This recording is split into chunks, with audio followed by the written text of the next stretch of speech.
I felt really dizzy all of a sudden, and the next thing I know, something woke me up a few hours later telling me to get out of the bathtub and go call somebody. I made it to my bedroom floor, and I don't remember anything after that. Marianne Cook had suffered a massive stroke and lay on the floor of her apartment unconscious. She wasn't found until 20 hours later, when neighbors below her called the landlord to complain about water running into their apartment. The landlord called Marianne's mother.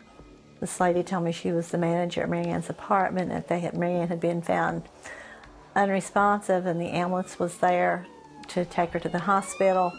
Wilma waited anxiously while doctors tried to find out what had happened. She was shocked when she got the diagnosis. He said, she's throwing clots, we don't know why.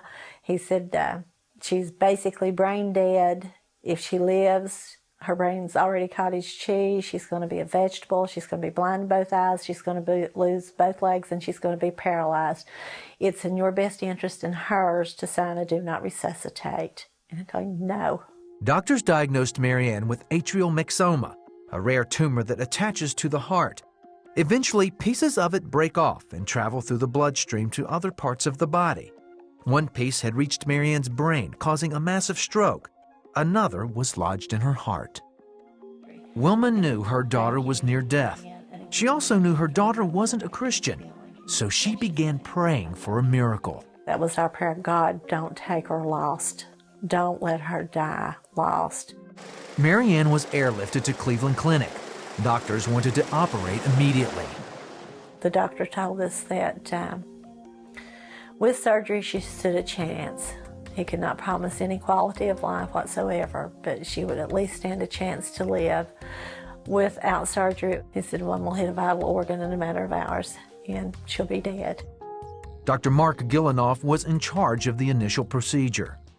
She had a tumor in her heart, and pieces of the tumor had broken off and gone all throughout the bloodstream to her brain, arms, legs, kidneys, all organs in her body, causing damage wherever the pieces went. But the big picture is, if pieces are breaking off, we've got to take care of the tumor, remove it from inside of the heart so no more pieces can break off. I looked at him and I said, Doctor, you're in her hands. And he turned around and he says, Mom, we're all in God's hands. The initial surgery was a success, but there were still more questions than answers. We took her to the ICU, and she's still on life support. She's not having any more bits of tumor break off, but she's still comatose, and we don't know. Is she going to wake up? Marianne needed a second perilous procedure to remove the pieces of tumor that were lodged in her legs. Dr. Sean Lydon was the lead surgeon.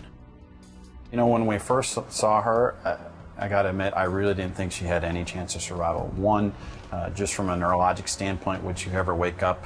The other issue was that her blood flow to her legs was so bad, I wasn't really sure there was going to be any chance to save her legs. And I thought that even if she had some neurologic recovery, that there was a good chance we would have to amputate her legs above the knee on both sides.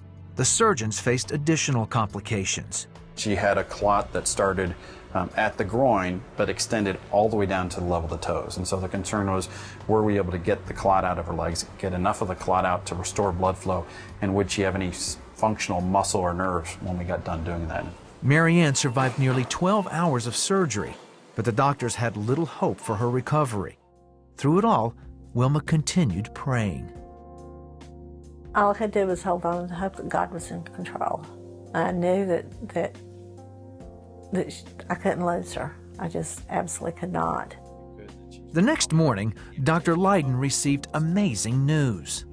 Miraculously, the next day, my fellow called me at 6 o'clock in the morning saying, you have to come see Marianne, you have to come see Marianne. And I was like, I know her legs are going to look bad. We've done everything we could. We've worked on her for over 12 hours. I'm sort of out of my bag of tricks. He said, no, her legs are better. They're all pinked up. They have blood flow. They have pulses. It was really just unbelievable how much she turned around overnight.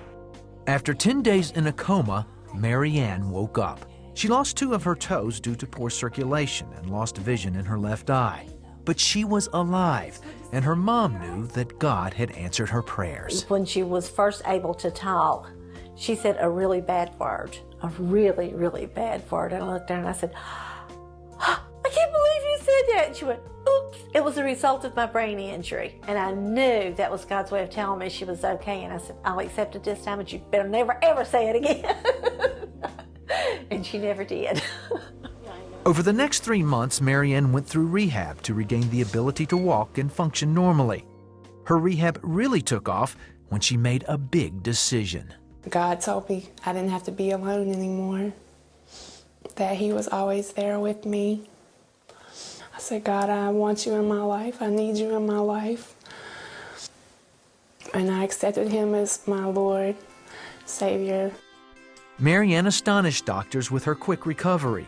She began walking after only 2 weeks and went home after only 3.5 months. Today, she lives a normal life.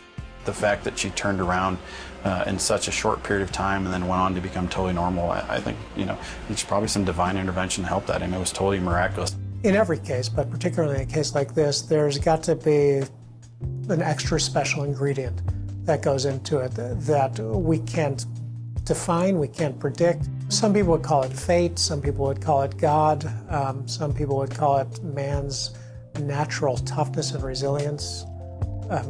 I personally would call it God. I told God I cherish every minute with my mom. Please let me spend as much time with her as possible, and we have. Boy, have we.